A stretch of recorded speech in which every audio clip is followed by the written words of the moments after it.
Assalamu alaikum. Dans la vidéo précédente, nous avons traité du concept de l'ibtila, l'épreuve chez le musulman. Et nous avons vu que l'épreuve était inhérente au processus de la vie et de l'humanité.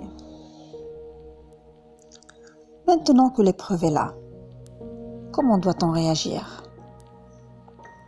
L'épreuve, tout événement qui nous contraint, qui nous éprouve, par exemple une maladie, le décès d'un parent et j'en passe, eh bien, en bon musulman, il faudra l'accepter, il faudra s'en contenter, il faudra se résigner, car c'est la volonté de Dieu. Et il y a une sagesse derrière la volonté de Dieu, le concept d'Ar-Rida.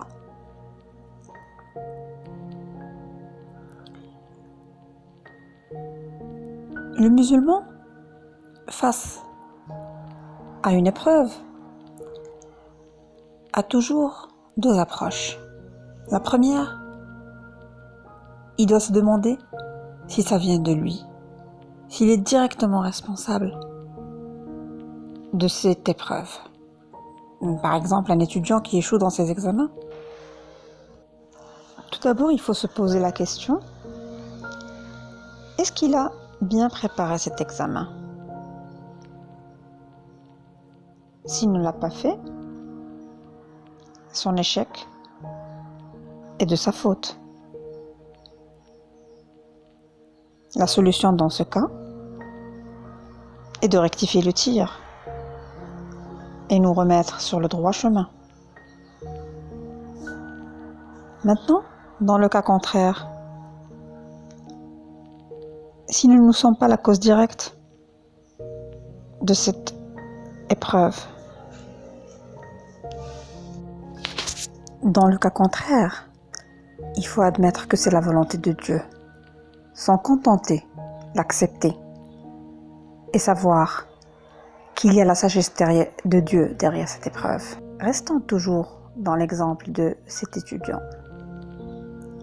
Peut-être que son échec lui ouvrira de nouvelles portes, plus prometteuses, et après des années, il se rendra compte de la sagesse de Dieu dans l'échec qu'il avait subi. En effet, si l'on patiente à sabr et que l'on se contente de l'acte de Dieu, en récompense, Dieu lèvera plus vite cette épreuve de notre chemin